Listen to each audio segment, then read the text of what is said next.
Oi,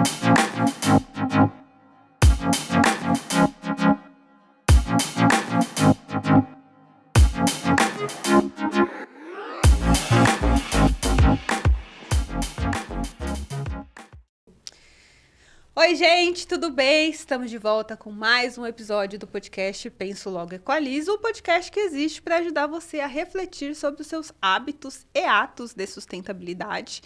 E hoje eu estou aqui com uma convidada especialíssima, que ela participou, para quem não acompanhou aí nas redes sociais, ela participou do nosso evento Equaliza Summit. E é a Matilde. Matilde, muito obrigada por você estar aqui hoje com a gente para conversar de um assunto tão interessante quanto é o que você aborda, a questão da moda infantil, né? E tudo mais que ronda esse universo. Fica à vontade aí, o microfone é seu, viu? Obrigada, Larissa. É uma honra participar desse podcast. E sim, vamos falar um pouco de moda sustentável infantil. Gente, a Matilde, ela é francesa. Isso aqui é muito chique, a gente está muito internacional. E a Matilde tem uma marca de roupas sustentáveis para crianças, bebês, né? Crianças até uma certa idade, vocês vão entender tudo. E eu achei muito interessante e importante trazer ela aqui, porque ela tem várias informações que acho que só ela tem. E ela vai compartilhar com a gente. Então, Matilde, para a gente começar, eu quero que você conte a sua história. Qual é a sua história e em que momento a sua história se cruzou com sustentabilidade? E aí, a partir daí, a gente vai ter muito o que conversar, tenho certeza. Tá bom. Então, Matilde, qual é a sua história? Então, eu sou a Matilde, eu sou francesa, nasci e cresci na França, cheguei no Brasil há 10 anos, sou quase franco-brasileira agora. E, quando a minha primeira filha nasceu aqui no Brasil, há 8 anos, eu comecei a enxergar esse mercado infantil no Brasil. Naquela época, era bem diferente do que hoje. Honestamente, eu acho que esse mercado ele mudou bastante com a pandemia. Mas naquela época, eu fiquei um pouco em choque na chegada do primeiro filho, por uma razão muito simples, que era todo mundo ia viajar fora do Brasil para comprar coisas tipo de qualidade para o bebê chegando. Então tinha essa cultura de fazer enxoval, né? Pois é, comprar muitas coisas antes do ser humano chegar nessa vida, sem saber realmente as necessidades, ou se você vai amar, ou se o seu filho ou filha vai usar, amar, enfim. Então, comprar muitas coisas antes do primeiro bebê chegar, e essas coisas não eram brasileiras. E, ao mesmo tempo, o Brasil é cheio de oportunidades, cheio de coisas, matéria-prima, know-how, fábricas. Então, eu não entendia muito bem essa relação com tudo que está fora do Brasil tem valor, tudo que está produzido aqui no Brasil não tem valor. Uhum. E só, já vou começar fazendo uma pergunta. Quando que você entendeu, assim, tudo bem que você ficou grávida, né? E aí você entendeu que você tinha que comprar as coisas para o seu bebê. Mas qual foi o gatilho de você entender esse comportamento esquisito do brasileiro e de querer comprar fora? Suas amigas, como que foi isso? Na verdade, eu perguntei para várias amigas, né? Obviamente, quem era estrangeiros naquela época não compria nada no Brasil. Isso que me deixava muito mal. E quem era brasileiro falava, mas você vai viajar para fazer um enxoval. Primeiro, nem sabia o que é um enxoval. Então, para nós, era uma coisa muito esquisita mesmo. Uhum. E aí, tinha esse conceito também de ter um personal shopper. Então, você vai para Miami, mas, além disso, você paga alguém que sabe te indicar shopping, enfim. Então, o ato de consumo aqui no Brasil, ele é radicalmente diferente da Europa, né? Nessa questão de consumir muito, consumir com antecedência, antes de saber as necessidades reais, e de consumir fora. Que isso, de uma certa maneira, mudou um pouco nesses últimos anos, graças à pandemia, né? Que ela realmente trouxe essa necessidade de comprar coisas mais perto, mais locais. Então, isso era uma coisa bem chocante. A moda sempre foi uma coisa que eu me interessei, mas aí tinha essa coisa de moda infantil naquela época um pouco atrasada, vamos falar a verdade. Era uma moda muito tradicional para as crianças, né?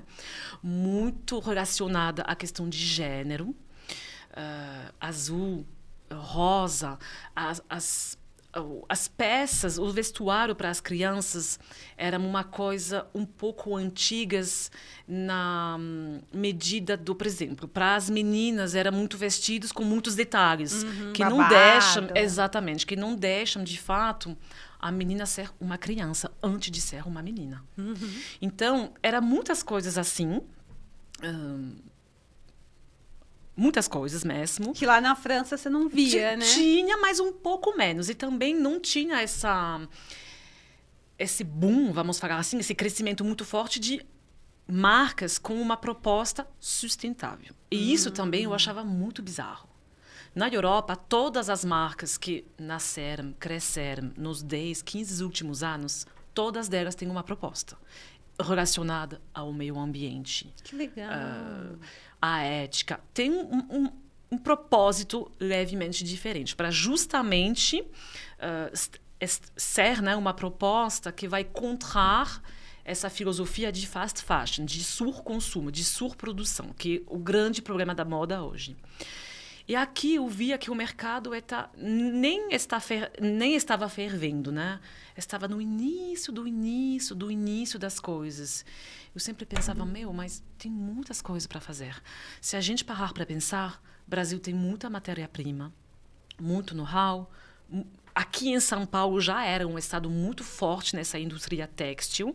Ele perdeu, né, muito esse peso, infelizmente, com muitas coisas. Mas aí eu vou fazer mais uma pergunta. Sim. Por que você acha que perdeu aqui em São Paulo? Eu acho que essa questão de fast fashion, né, de moda rápida, e agora a gente fala de moda ultra rápida, ultra fast fashion, ela claramente matou essa produção menor e local. O fato de a gente considerar que hoje as nossas roupas elas são descartáveis, porque elas são muito baratas. Você vai comprar uma roupa do jeito que você vai para o supermercado comprar ovos. Verdade. Então, toda essa questão de fazer local, de ter pequenas indústrias com salários maiores, né, com lei e regulamentações, isso, de certa maneira, foi meio, assim, teve muito mais dificuldades para sobreviver quando você pode terciarizar e mandar uma produção para um outro país ou um outro estado, enfim, quando você pode ter outras soluções para baixar os custos, porque o que o mercado pede é um price positioning, então preços sempre menores. Então, eu acho que o estado de São Paulo, infelizmente, ele era muito forte nessa questão de indústria têxtil, mas conforme o mercado da moda crescendo, com esse crescimento muito forte da fast fashion e essa pressão para os preços sempre ficar mais baixos, sempre ter novidades, sempre ter mais produtos, mais volume, faz o quê? Essas indústrias menores, elas não conseguem seguir, eu acho, o ritmo. E aí foi muitas indústrias abandonadas. Quando você anda, né, pela cidade, você vê Bom Retiro, Moca, muitos lugares abandonados, simplesmente porque eram indústrias, talvez de um tamanho razoável, e fechou porque não conseguiu acompanhar essa demanda muito forte do mercado, né? Exatamente. E aí você estava falando que você percebeu que foi caindo essa Sim, eu achava uma pena, né? Um estado que era muito forte. Hoje, no Brasil, os estados de confecções são mais no sul, né? Santa Catarina. Sim. E mais conhecido para isso. Mas eu achava uma pena, porque a gente tinha isso. Quer dizer, as pessoas foram formadas também para fazer confecção aqui. Então, quer dizer, tem muita mão de obra boa que sabe fazer roupas. A gente não precisa mandar e terceirizar e mandar longe, né, para fazer. Então, era uma conjunção de muitos fatores positivos para tentar mudar as coisas e fazer uma pequena confecção, abrir uma pequena marca e tentar fazer, na medida do possível, as coisas levemente diferentes. Porque, infelizmente, essa questão de moda sustentável, imagino que a gente vai falar muito disso, mas ela não existe. É um conceito, né? Eu sempre falo isso. Gente, moda sustentável não existe. É um caminho. A gente está produzindo, então a gente está poluindo, a gente está oferecendo roupas novas no mundo. E o planeta não precisa de roupas novas. Já tem muitas roupas, pois é, milhares, bilhões. Então, é uma forma de fazer as coisas impactando de maneira positiva. Sim, impactando né? o meio ambiente e a ética, né? O local, o social, fazendo as coisas pequenas e pensando o que a gente sempre pode fazer de uma forma diferente para melhorar o impacto, porque impacto sempre vai ter. Uhum. E aí, nesse momento, sua filha já tinha nascido, você foi para Miami, aí foi aí que você decidiu. Nem fui para Miami. fazer essas compras. Naquela época era o início em São Paulo de pequenas feiras. Aí tinha uma junção de pequenas marcas, de vez em quando, num lugar, então feiras de rua. E a gente que não costuma consumir num shopping, a gente não tem muitos shopping na Europa, né? A gente consumia tudo lá. Então, eu comecei a ver que tinha as pequenas marcas, que tinha um outro mundo, né? Uma outra oferta, graças a essas feiras de rua. E aí eu vi que as pessoas eram interessadas. Era um mercado muito pequeno, de nicho, né? E a gente fala de São Paulo, a maior cidade do Brasil.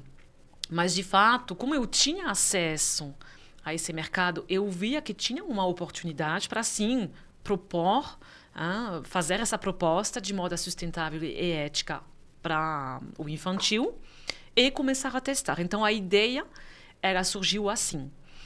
Eu admito que, realmente, tudo que eu consumia naquela época para os meus filhos foi só dessas pequenas marcas. Era realmente o crescimento disso. E depois veio a pandemia.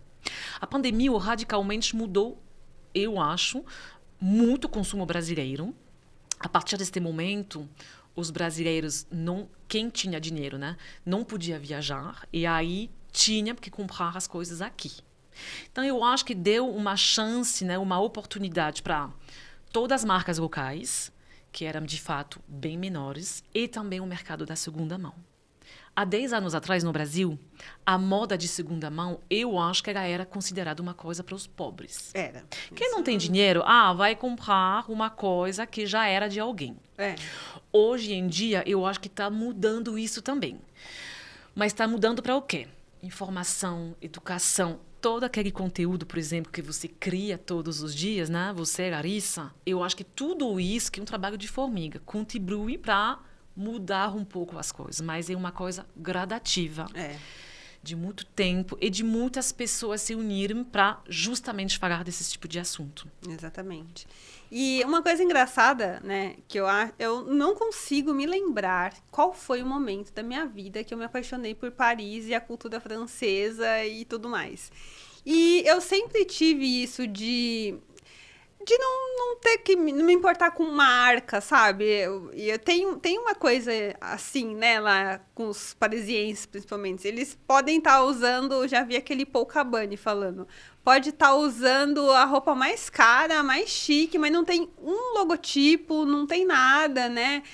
Não é consumista no sentido de ter que comprar, sei lá, várias camisetas do mesmo modelo, de cores diferentes.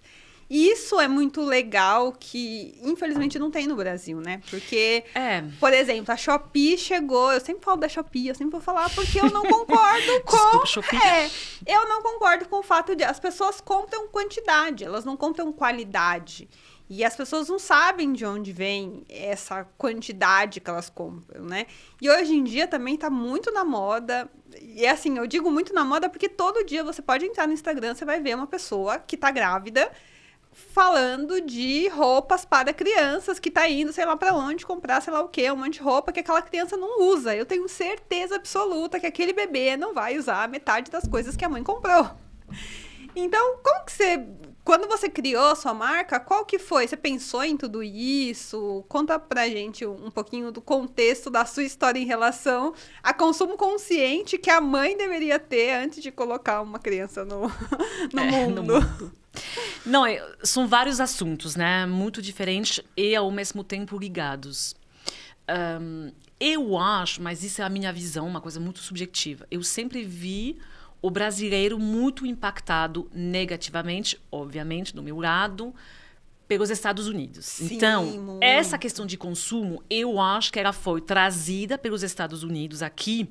Como aqui tem uma relação com o consumo muito forte, o ponto é, Eu existo, eu posso consumir para mostrar que eu tenho esse dinheiro, esse poder aquisitivo e para mostrar o meu valor de qualquer jeito, que é uma coisa muito relacionada à filosofia dos americanos.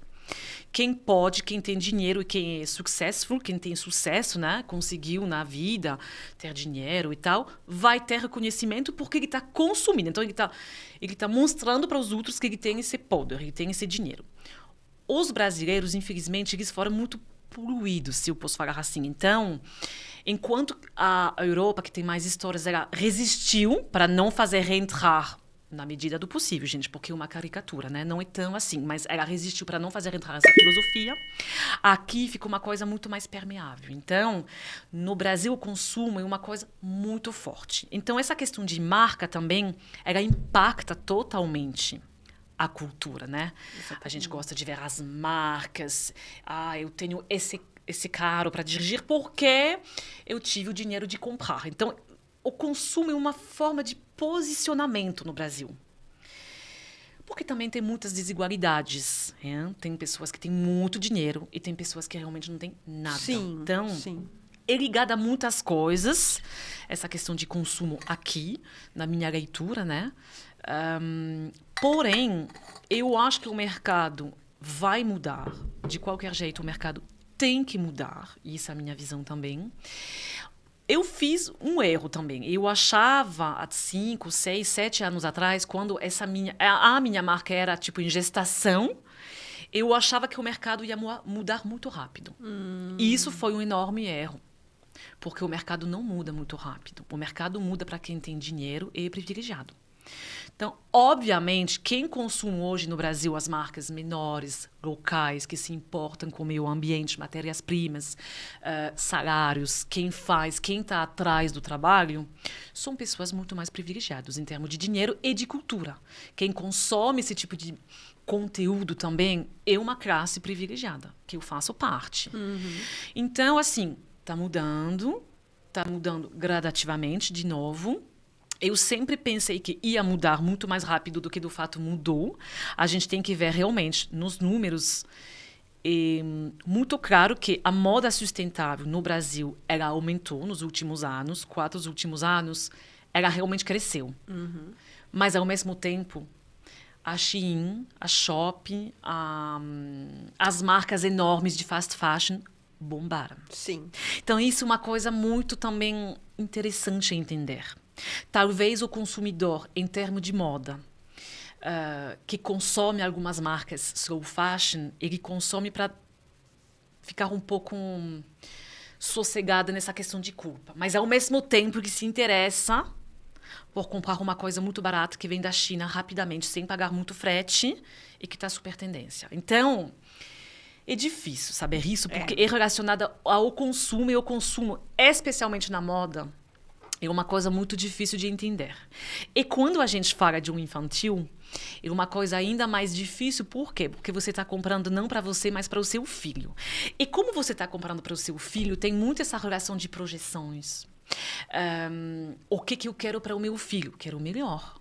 Especialmente numa cultura brasileira, que realmente é difícil conseguir ter um emprego, estudar. Tem essa questão de eu quero só o melhor para o meu filho. Então, eu vou consumir, eu vou comprar tudo que ele precisar. Até antes de eu mesmo saber o que ele precisa de fato. Então, tem muitas coisas, né, relacionadas ao consumo da moda infantil.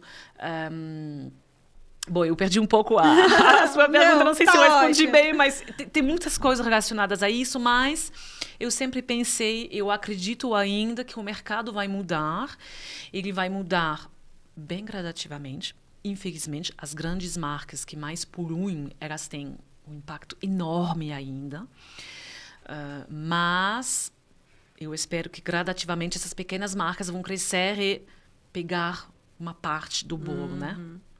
Mas quando você fala assim, eu errei, porque eu achei que ia mudar muito. Na verdade, você tinha uma esperança ou você realmente achou que o mercado estava caminhando para alguma coisa que você projetou e que depois acabou não dando Não, certo? eu estava pensando que realmente ia mudar, por quê? Porque eu trabalhei há alguns anos no mercado de orgânico na França. Um mercado extremamente regulado pela lei, legislação, regulamentações, enfim, tem várias coisas que obriga você seguir muitas regras se você quiser ter um produto para consumir que é orgânico. Então, eu segui de muito perto o crescimento de orgânico e do mercado de orgânicos, né, de alimentos orgânicos na França, na Europa e nos Estados Unidos. E, de fato, um mercado que realmente explodiu. É interessante também essa parênteses porque muitos estudos falam um casal começa a se interessar pela comida orgânica com a chegada de um filho. Porque aí quer comer melhor e quer dar o melhor para o filho. Então, se a gente pensar, né? A gente sempre vai pensar no futuro, quando a gente vai ter um filho, porque, de fato, ele vai simbolizar ou não aquele futuro. Então, ele vai ser materializado, né, com um novo ser humano.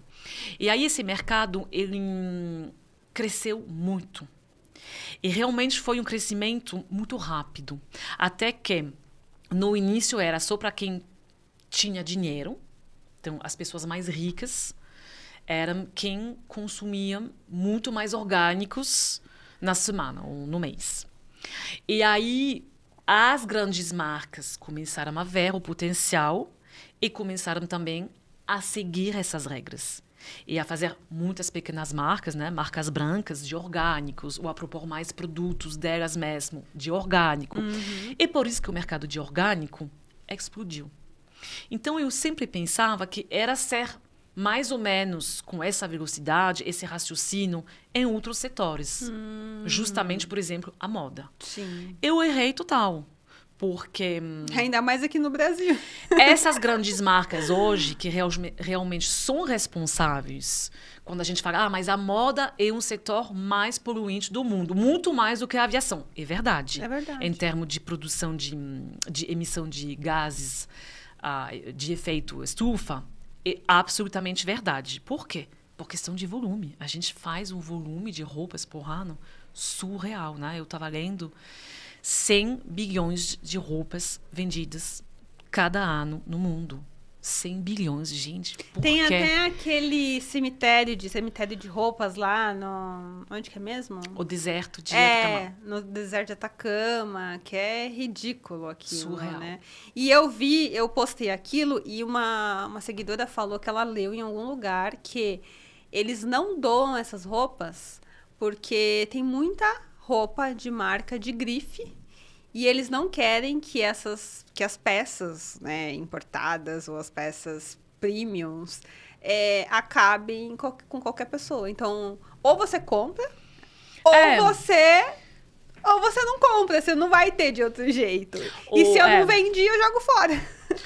Essa questão de resíduo têxtil, né? Descartar as roupas. Gente, o problema é que descartar as roupas não existe. Então, de novo, o grande problema da moda é a surprodução, o surconsumo, né? Então, por exemplo, em todas as roupas que a gente vai descartar cada ano, quando você olha para os números, somente 5% vão para as lojas de segunda mão ou para as pessoas que realmente necessitam. Quer dizer, o mercado da moda está usando um argumento de gente, mas se você não usar mais essa roupa que já você não comprou muito caro, ou mesmo que você comprou caro, você vai doar, você vai fazer uma boa ação. Não existe isso, gente, porque mesmo você doando, 5% dessas roupas que você vai doar, de fato vai ser usado de novo por alguém ou para ser vendida de novo para uma loja de segunda mão. 95% dessas roupas vão acabar em aterro. Qual aterro? Em países onde não tem luz, né? Das mídias. Exato. Na África.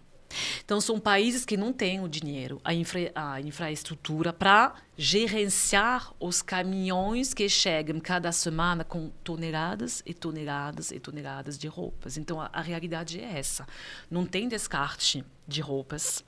Ah, mas pode ser que depois a gente faz upcycling e tal. Gente, é 5% de tudo que a gente vai produzir. E a gente vende 100 bilhões de roupas por ano no mundo. Vai ficar fazendo upcycling de até quando, né? É surreal. Aproveitando isso que você falou, repete, por favor, o dado da produção. São 100 bilhões de roupas vendidas por ano no mundo. E 5% de roupas vão realmente, quando você doa todas as roupas, né? 5% de fato, no final, vai ser revendido de uma loja segunda mão ou vai ser realmente para uma pessoa que necessita, que precisa. 95% de tudo que você vai doar na caixa de reciclagem, que não é reciclagem, na caixa de descarte, que não é descarte, tudo isso, 95% vai acabar em aterro. E a maioria das vezes, no países que a gente não quer ver. Tipo, África, Ásia, todo aquele deserto de Atacama que você falou, exatamente isso o problema. Então, a gente deixa em aterro, o problema é... Passa a responsabilidade, né? Super poluição para o solo, né? E das pessoas que estão lá e você nem sabe... Isso também foi uma coisa, né, que eu li, eu acho que pode servir, não sei, né, esse tipo de informação, mas eu tinha lido que para algumas marcas de luxo, né, justamente na França e tal, às vezes elas queimam. Eu já que vi é o também. pior Muito do pior. Então, existe também essa probabilidade de uma grife vende roupas muito caro e aí não sei saber porque produziu bem mais do que ela conseguiu vender e o que ela faz por questão do mercado, correção, tendência, agenda, ela vai queimar esse estoque, que isso é o pior. E aí, aproveitando esse assunto, eu queria te fazer uma pergunta específica essa. Não sei se você viu que a Sasha, a filha da Xuxa, criou uma marca de moda sustentável. Que eu não vou falar a minha opinião, mas acho que você já entendeu. Mas assim, ela fez moda, ela fez moda com habilitação e sustentabilidade, algum negócio assim. E aí ela vem e cria uma marca que ela diz ter um apelo sustentável. E aí ela fala que é uma marca agênero, uma marca atemporal, que o número 36 serve para o número 46 por causa de, sei lá, alguma coisa que... Elasticidade do tecido. Um negócio meio aleatório. E aí ela criou, e aí o discurso é que ela criou essa marca com foco em sustentabilidade. Mas, como você acabou de dizer, isso eu fiz um conteúdo no Instagram e eu falei isso que você acabou de dizer. A gente tem muitas marcas no mundo inteiro. E precisava de mais uma marca de roupa no mundo? E aí ela fala isso, ela fala assim, o discurso dela básico para justificar a criação da marca é esse. E ela ainda, e o pior não, é que assim, a história toda é muito ruim, mas ela ainda cria ela sendo brasileira, com o nome que ela tem e o alcance que ela tem, ela ainda me cria uma marca com nome francês. Nada contra a França, amo a França. Só que assim, ela é brasileira, ela é filha da Xuxa, ela poderia, sei lá, estar trabalhando com uma pequena marca, ela poderia estar trabalhando como diretora criativa de uma grande marca, inclusive, para levar a sustentabilidade para dentro dessas marcas, de fato. Você acha que eu precisava criar mais uma marca? Colocar mais uma marca no mundo? Então, vários assuntos, né, também aqui. Bom, primeiro, essa coisa de dar muito valor para quem tem um nome francês, quem tem um sotaque francês. Vocês acham que Paris é muito chique e tal? Eu acho que tudo isso tem muito a ver também com a história do Brasil, né? Colonialismo, escravidão. Aconteceram várias coisas aqui que, de fato, a gente não curou até agora. Então, eu acho que a gente acha que a gente superou o colonialismo, a escravidão, mas a gente não superou ainda. Infelizmente, tem muitas marcas ainda de tudo que aconteceu na história. E isso é um ponto super importante. Na hora de criar uma marca, especialmente no Brasil, eu acho que o primeiro ponto é dar valor para tudo que é local, porque o Brasil é riquíssimo. Exatamente. Matéria-prima, know-how, criatividade. Eu vejo os brasileiros muito criativos. Você não sabe o número de pessoas que sempre me perguntam: Matilde, Por que você não faz uma coleção Marseille, Strasbourg, Paris, Toulouse? Porque assim, poderia bombar.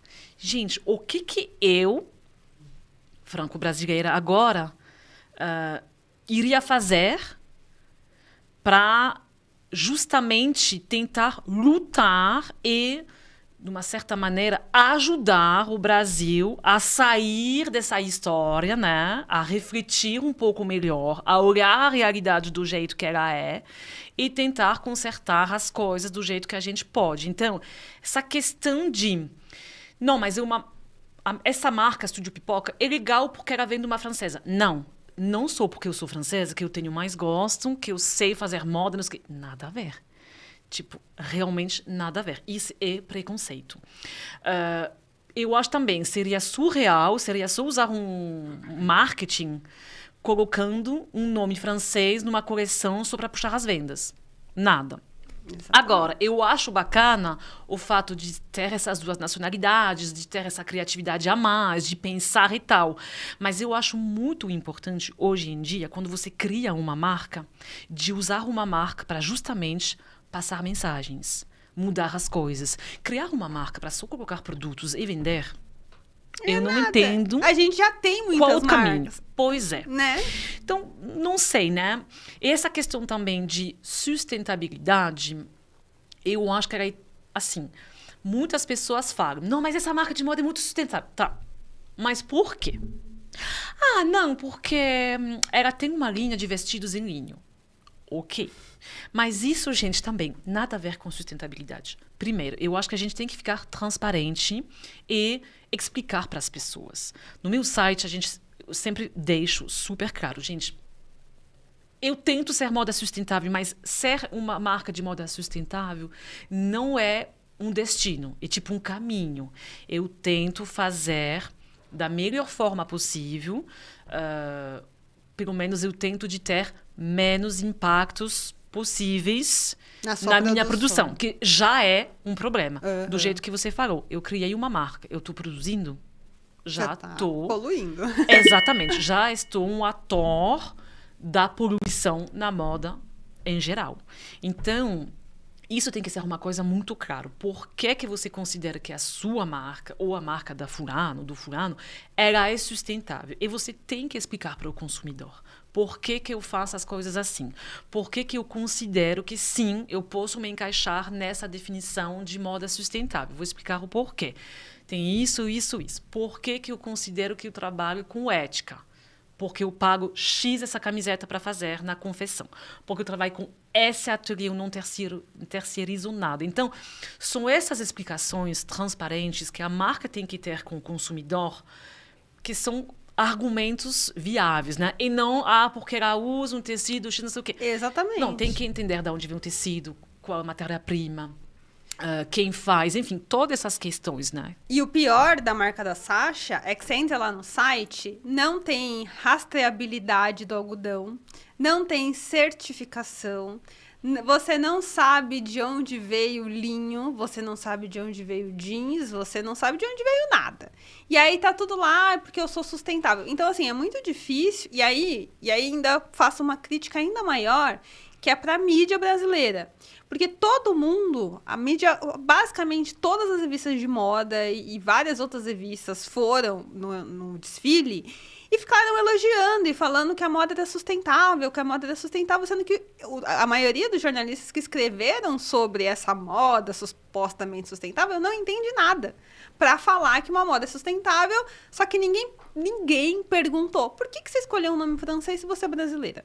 Ninguém perguntou, tá bom, de onde vem o seu algodão? Ninguém perguntou nada. Ah, tá bom, e onde são fabricadas as suas peças? Ninguém perguntou nada. Ah, não, porque Sasha chega no mercado com proposta de marca sustentável. Isso é muito vago para o consumidor. Ah, tá bom, você tá me falando que a moda é sustentável, a mídia tá falando, eu vou acreditar e vou comprar. E ela não sabe de onde veio, ela não sabe quem fez, ela não sabe se teve trabalho escravo, ela não sabe quanto poluiu, ela não sabe se a costureira foi paga da maneira que deveria, se tinha uma criança lá trabalhando no meio. Então, isso é muito triste, né? Se a gente for olhar de uma maneira mais uma maneira mais específica, né? É muito triste a gente ver essas coisas acontecendo, igual você falou, uma pessoa privilegiada. Ao contraponto que tem uma pessoa que não é do Brasil, né? Você criando uma marca para promover o país que você está morando, que é o Brasil, né? O que você acha de tudo isso? Eu acho que realmente uma falta enorme no Brasil seria sobre a lei, as regulamentações. Justamente para o quê? Para criar selos. Eu acho que o buraco aqui, ele ajuda todas as empresas justamente a enganar, a falar o que elas querem. Ah, não, mas eu sou uma empresa sustentável. Quem vai verificar? Ninguém, porque ninguém vai perguntar. Então, por exemplo, vamos voltar a esse exemplo de orgânico na Europa. Na Europa, para você ter uma marca de orgânico de alimentos, você tem que colocar um selo. Esse selo, de onde vem? Ele vem de um organismo totalmente independente que chega para a sua empresa e aí, quando ela chega, ela vai abrir tudo. Todos os recibos, faturas, quem você pagou, de onde vem. Nesse produto de chá, você tem esse selo, tá? Você quer o selo, porque primeiro, você não pode colocar o selo na sua embalagem se você não cumpre as regras. Exatamente. Então, esse organismo, ele é para garantir para o consumidor que não tem engano. Quando eu compro esse produto com esse selo, eu sei que 100% esse produto é orgânico, porque ele seguiu muitas regras definidas que cada 2 anos estão verificadas. Então, o organismo, eu vivi isso, o organismo chega na sua empresa, ele ficará fazendo uma consultoria, ele fica uma semana, abre tudo, vai até visitar com quem você trabalha e tal, para depois de uma semana falar, ok, tá tudo em ordem. Você realmente compra desse fornecedor que está cultivando esse chá naquela terra, no Bangladesh, e essa terra não usa pesticida. Nananana. Então, ok, a gente foi lá, verificou. Está tudo certo, você pode ter o selo. Pronto, só que você não tem o selo para 10 anos. Você tem o selo, sei lá, para 2 anos. E depois, de novo. Então, enquanto não existir essa regulamentação, um selo, enquanto não existir uma certa lei para verificar, para colocar uma definição de o que a gente considera sustentável, não sustentável... Vai continuar a festa. Exatamente. E, de fato, o Brasil gosta muito disso. Gosta, gosta muito de tem ficar naquela termo. coisa de, bom, é sustentável agora do Brasil... Tendência. Então, como é tendência, os jornalistas vão falar, mas eles nunca fizeram um curso, uma aula. Exatamente. Nunca ninguém, assim, vai se aprofundir. Então, tem pessoas muito boas, formadas, que divulgam e fazem esse trabalho de formiga, mas enquanto não existir uma lei, uma regra, um organismo que vai... Gente... Assim, ser empresa B é legal? É legal. Eu poderia ser empresa B. Por que eu não sou? Não tenho tempo, recurso para preencher a montanha de coisas que eu vou ter que preencher para provar que eu sou empresa B. Eu vejo também, eu não estou criticando a empresa B, mas eu vejo muitas empresas falar, gente, e aí você pode consumir sem culpa agora porque a gente é empresa B. O que quer dizer empresa B, gente? Você pagou alguém 3 meses que preencheu 1.500 documentos para provar que você é uma empresa tal e tal. Tem regras bacanas. Eu já fui lá para abrir o documento, ver. Eu achei muito bacana, mas, gente, eu tô sem tempo porque eu trabalho sozinha. Então, assim, é difícil entender isso porque a realidade no mercado é essa. Quem é empresa B é quem teve o tempo, o recurso para preencher e fazer essa burocracia e para ter esse selo. Eu acho super legal, sim, mas eu vejo que, às vezes, algumas empresas usam isso para vender uma coisa que... Tipo, o que é? Vender ainda mais e promover o consumo? É isso que a gente tem que equilibrar e regular. Então, é falta de... Regulamentação, com certeza. É que aqui no Brasil, não sei se você já ouviu falar, tem um termo que a gente usa aqui, que é jeitinho brasileiro. Que tudo a gente dá um jeitinho brasileiro, que é uma coisa que, por exemplo, lá na França não tem. Ou você faz, né, pelo que você tá falando no coisa do orgânico, ou você faz certo, ou você não tem o selo de orgânicos. Aqui não, ou você faz do jeito que você quer, ou você faz do jeito que você quer e ninguém vai lá regulamentar. E aí, assim, o jornalismo, eu sou jornalista de formação e a gente aprende na faculdade que você é um agente da população. Você trabalha para falar a verdade, para mostrar a verdade. E aí é muito triste você ver colegas de profissão colocando uma informação a público sem checar, sem informar, sem de fato passar uma mensagem real daquilo, né? Então, assim, é fácil eu colocar, fulana faz uma marca sustentável. Por que é sustentável? Ninguém me falou por que é sustentável. Jamais eu deixaria ela participar do evento Equaliza, porque eu sei que não é sustentável. Eu sei que ela ali é só um marketing, né? Um marketing, um greenwashing, a gente pode até dizer, né? Sim. E aí, entrando nesse assunto de o que leva uma marca a ser sustentável, conta pra gente quais são as regras, os parâmetros, tudo que você faz para, de fato, fazer o máximo que você pode para dizer que a sua marca é sustentável. Tá. Então, na verdade, regras e tal, eu acho que é uma coisa muito subjetiva também. Como eu te falei, é um caminho. Então, o que eu enxerguei nesses anos? Eu abri a marca há quase 5 anos. Nossa, bastante. E foi 1 ano antes de abrir a marca de me aprofundir naquele mercado brasileiro de moda, de entender, né, quais são os atores, da onde vem o algodão brasileiro, como que ele é produzido, enfim. Você vai enxergar, vai entender que você vai ter que colocar os seus limites, os seus compromissos e as suas escolhas. Ou seja, você vai escolher as suas batalhas. Isso é super importante. Então, eu não posso falar que eu sou mais sustentável do que essa marca porque eu segui essa regra. Porque a regra era, como não tem regulamentação, né? Ninguém ainda determinou regras para seguir. Então, para ser sustentável, eu, Matilde, decidi de fazer algumas coisas. Eu fiz algumas escolhas que não são as melhores, mas que, para mim, era uma forma de tentar minimizar o meu impacto. Então, vamos lá. Primeiro, eu não achei, em relação à matéria-prima e tecido, eu não achei simplesmente o tecido que eu gostava.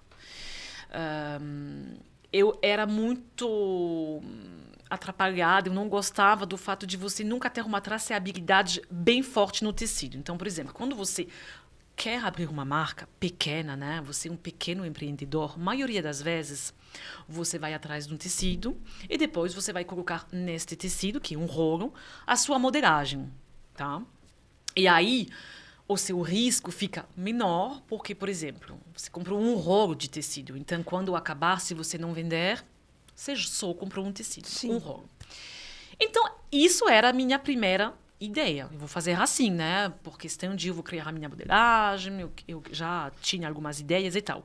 Só que eu não achei um tecido que eu achava com traceabilidade 100%. Então, às vezes, eu achava um tecido 100% algodão.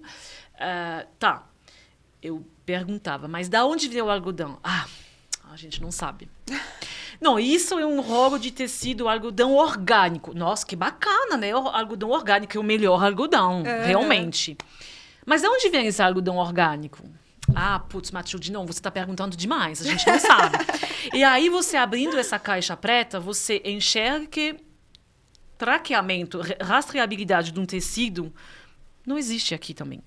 É muito difícil saber isso. Então, nessa confusão, eu comecei a entender que se eu não fizesse o meu próprio tecido, eu nunca iria saber o que eu estou vendendo. E, por mim, essa questão de produção e de composição era muito importante. Então, eu comecei a ficar atrás, né? Correr atrás de matéria-prima, justamente quem está fazendo o tecido dentro de São Paulo, porque eu moro em São Paulo, vou trabalhar aqui, preciso fazer uma cadeia produtiva totalmente local. E aí foi realmente traquear as máquinas e as pessoas. E basicamente foi isso. O que foi difícil eu sou uma mulher, é uma coisa extremamente assim, liderado por homens, e eu não sou de uma família que tem uma indústria ou uma coisa de têxtil. Então, era realmente abrir as portas com força para achar alguém que poderia entender o que eu queria fazer e aceitar fazer um tecido para mim. Então, tudo isso foi realmente um caminho. E aí, o que eu decidi naquela época era de comprar um algodão brasileiro que é considerado sustentável porque ele tem uma certificação que se chama BCI, Better Cotton Initiative. É uma certificação. Esse algodão, ele não é totalmente convencional porque ele segue regras, mas ele não é o tão bom como o algodão orgânico em relação ao meio ambiente. Isso é um limite da minha marca. Eu não trabalho algodão orgânico. Eu adoraria achar um fornecedor de algodão orgânico perto de São Paulo que eu poderia comprar. Eu acho que talvez um dia eu poderia chegar lá, sim, porque, de novo, o mercado está caminhando. Mas, assim, naquela época, não achei, e aí eu decidi de privilegiar essa coisa de comprar um algodão BCI brasileiro. Uma vez que ele chega aqui no estado de São Paulo, eu montei a minha cadeia de produção, né? Então, eu achei 2 malharias tradicionais aqui em São Paulo, 10 quilômetros da minha casa, para fazer o tecido que eu queria, do jeito que eu queria. Então, quer dizer, você faz teste, você vai lavar a mão, lavar na máquina, você coloca a mão na massa. E realmente isso, eu acho, o fato de fazer diferente. E você não vai pensar volume, mas você vai pensar em qualidade. Por que eu estou fazendo isso, né? Estou fazendo isso para chegar a ter um preço acessível para uma mãe que vai comprar uma peça que ela precisa e com essa modelagem que eu quero. Ok. Então, por isso que surgiu essa ideia, e essa ideia não, necessidade de fazer o meu próprio tecido. E uma vez que você tem um tecido, você tem que, pegar o fio e continuar. Fazer o tingimento. Mas eu não vou mandar para Santa Catarina. Não, eu vou achar um fornecedor perto de mim que, se ele poderia trabalhar com aquela regra Ecotex, que é uma certificação também, que usa muito menos produtos químicos, né, no tingimento, seria ótimo. Achei. Ok, vou fazer as minhas cores. Eu vou fazer a estampa. O que eu vou privilegiar? Com certeza, mulheres.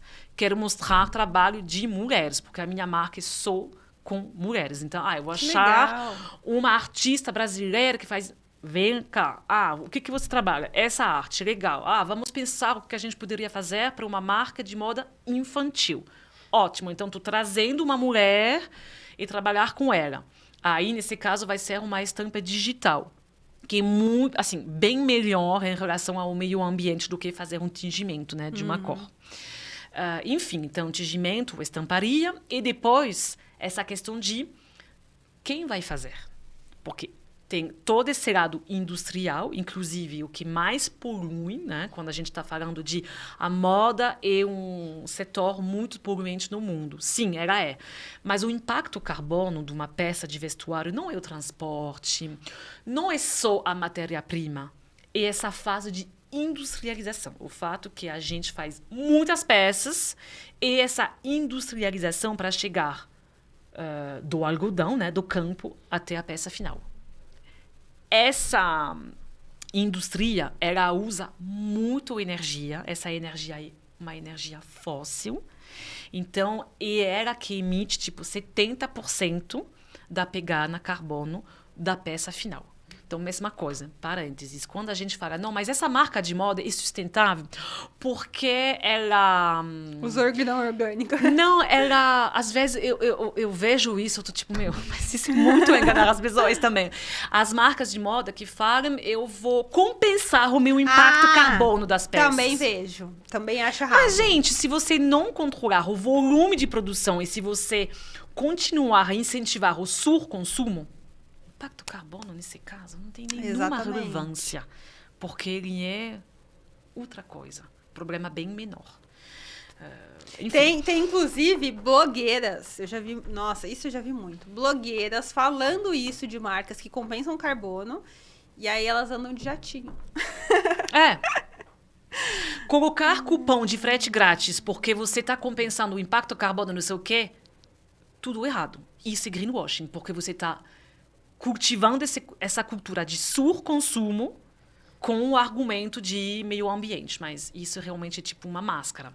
Exatamente. Mas, enfim, voltando para o assunto, a última coisa, que é a confecção, Eu acho também que o social é totalmente integrado nessa questão de meio ambiente. Eu não posso falar, gente, eu faço uma moda sustentável, se de fato eu não penso 2 minutos, quem vai fazer essas roupas? Porque, de novo, na nossa cultura, né, já que a gente consome 2 vezes mais roupas por ano, por pessoa, comparando com 30 anos atrás, a nossa cultura ficou uma coisa de falar que as roupas são descartáveis. Eu vou comprar roupas porque, tenho um dinheirinho na mão, preciso, aí eu vou comprar. Então, naquela cultura, ninguém mais se pergunta quem faz, quanto tempo demora, qual é o trabalho atrás para fazer uma peça, né? Da onde vem a moda, na verdade? Exatamente. Como que é? Assim, se a gente for parar para pensar, da geração dos nossos avós, por exemplo, né? Que não é muito longe na história da humanidade. Eu estou falando dos pais e mães do meu pai e da minha mãe. Assim, curto prazo, gente, na história da humanidade. Quantas roupas elas tinham na vida inteira? E quantas roupas a gente já comprou para o nosso filho, que, por exemplo, só tem 5 anos hoje? Esse, por exemplo, é um exemplo muito básico para parar e pensar. Mas, gente, por que a gente chegou até esse nível, né? E aí, nessa cultura, a gente perdeu essa noção de quem é atrás, quem trabalha, né? Tem uma pessoa, maioria das vezes uma mulher, a gente volta a esse assunto também. Muitas confecções são lideradas por homem, como muitas fábricas de tecidos, malharias e tal. Muitas mulheres trabalham nessas confecções, 95% do tempo, né? E mulher. Então, também, nesses países onde as grandes marcas de fast fashion vão terceirizar a mão de obra, Ásia e tal, quem é impactado primeiro são as mulheres, sempre. E aí tinha essa questão, né? Eu não posso fazer uma marca sustentável, que tenta ser sustentável, que tenta minimizar o impacto para o meio ambiente, se eu não incluir, se eu não pensar naquela parte de confecção. Quem faz? Porque o impacto social, ele é tão importante do que o impacto ambiental. Então, teve também essa reflexão. Eu queria só trabalhar com mulheres, né? Porque, de fato, é um ponto super importante no meu caminho. E foi muito difícil isso. Quando eu abri a marca, eu não tinha achado. Então, eu trabalhava com um ateliê, que era um homem. E realmente uma coisa que me deixava bem... Assim, eu não estava 100%, sabe? Mas, às vezes, você tem que fazer acontecer, né? Você tá empreendendo, tem que colocar os produtos no site, tem que andar. Vamos lá. E aí, com o tempo, eu achei. E hoje, por exemplo, um dos meus maiores orgulhos, né, é de trabalhar com um ateliê só de mulheres. Então, o fato de você trabalhar só com um ateliê só de mulheres, pessoas que realmente com quem você vai trabalhar em parceria, ou seja, ela não vai passar esse trabalho para um outro ateliê. Então, não vai terceirizar, porque isso é um grande problema também na moda. Muitos ateliês, muitas confecções pegam trabalho, falam, não, eu consigo fazer daqui 15 dias todas essas peças e volume, não sei o quê. E a marca pensa, nossa, bacana, eu trabalho só com esse ateliê, ele consegue absorver. Mas, na realidade, esse ateliê, ele vai mandar para uma outra pessoa ou para um outro ateliê que vai mandar. Então, tem essa perda de controle e, de fato, essa perda de mais... Quanto custou para fazer essa peça ao final, né? Então, essa questão de quanto que você paga para fazer cada peça também, super importante. Eu nunca vou fazer uma negociação de valor com volume. Eu fazendo 20 camisetas ou 200 camisetas para essa coleção, eu vou pagar o mesmo preço por camiseta. Por quê? Como que a gente definiu esse preço? Não é assim também. Não, a gente sentou, a gente viu quanto tempo demora para fazer uma camiseta e a gente evaluou mais ou menos o preço dessa camiseta considerando o tempo que demorou para fazer. E isso, por exemplo, é uma regra que eu acho justa, eu acho básica, eu acho ética, eu estou seguindo. É uma regra meio inventada, entendeu? Então, essa questão de sustentabilidade na moda, eu acho que ela é relacionada a muitas coisas. Outro ponto também importante para fechar, 2 outros pontos, na verdade.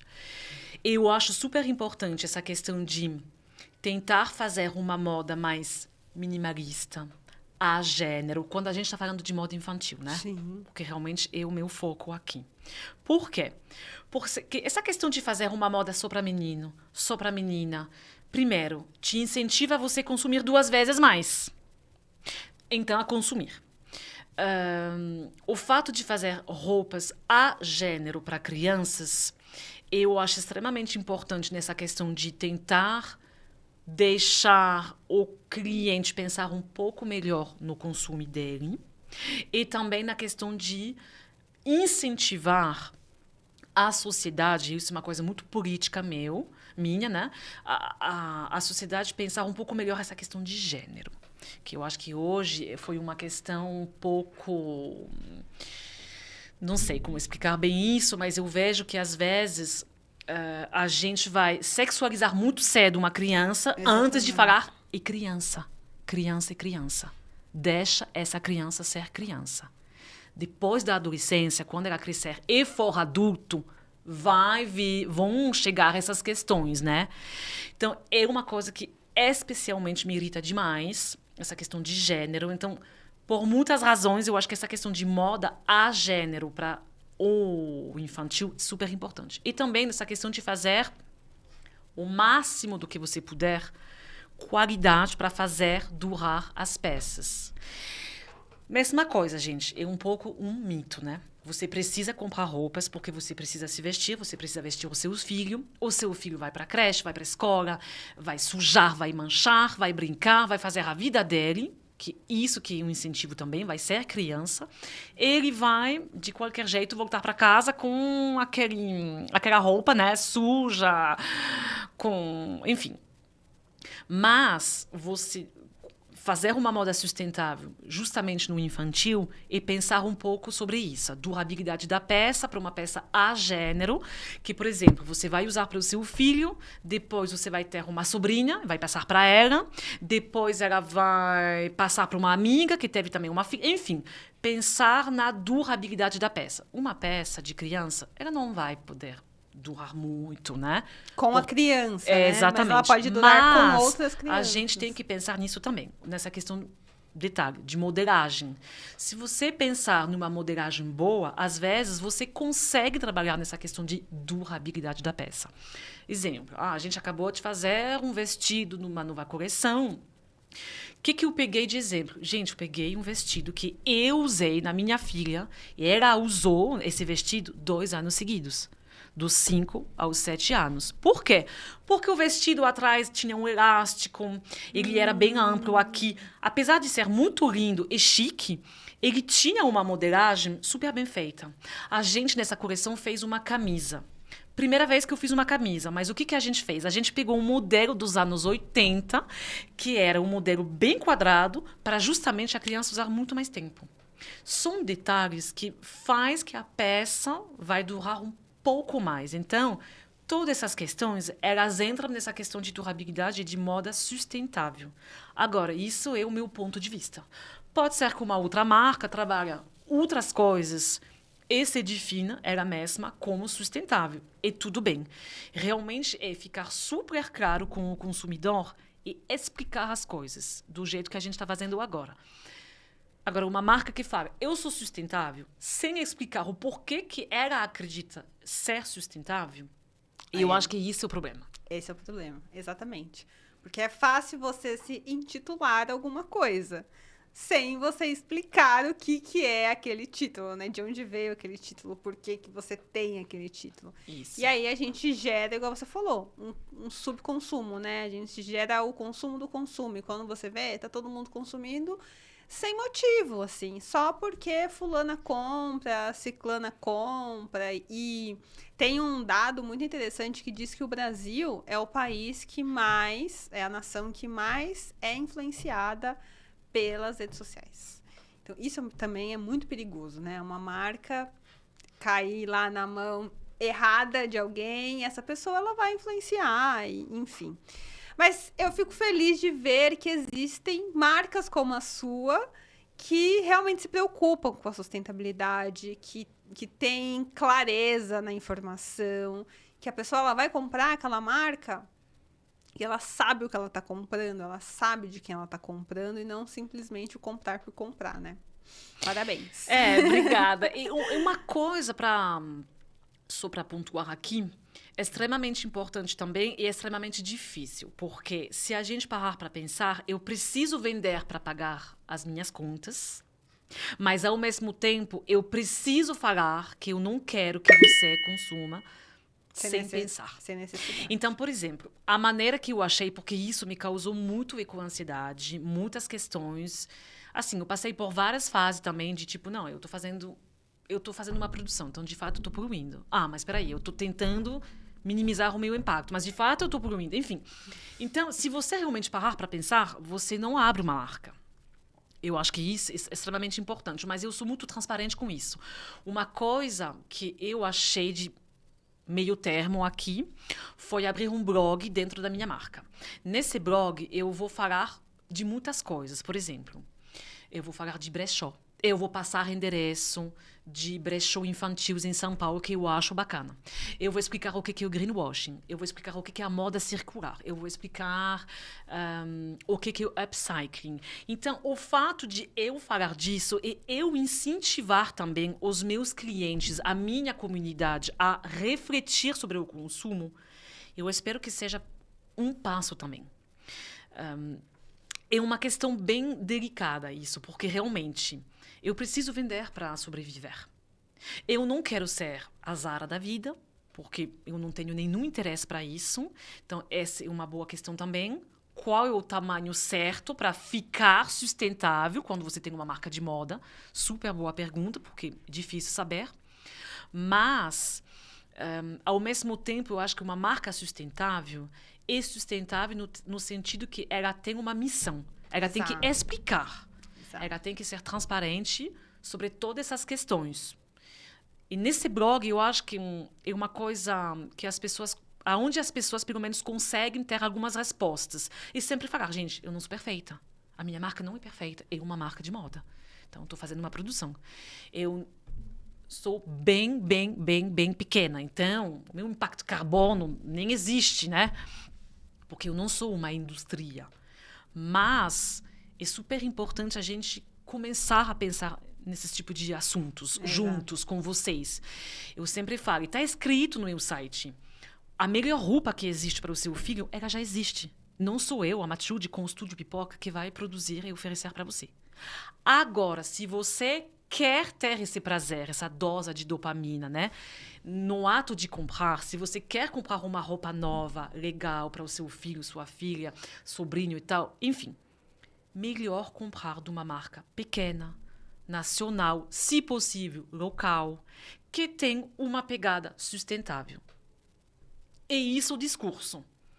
Melhor do que isso, não consigo pagar, né? Tipo, aí não existe, resumir, né? não existe. Aí não existe. Não, mas assim, eu acho que o seu papel aqui, e a gente falou bastante, acho que foi uma conversa muito rica, é fazer as pessoas realmente entenderem que o consumo, ele não vai, eu sempre falo, a gente não vai deixar de comprar, o consumo não vai desaparecer, a gente não vai andar pelado aí de um dia para o outro.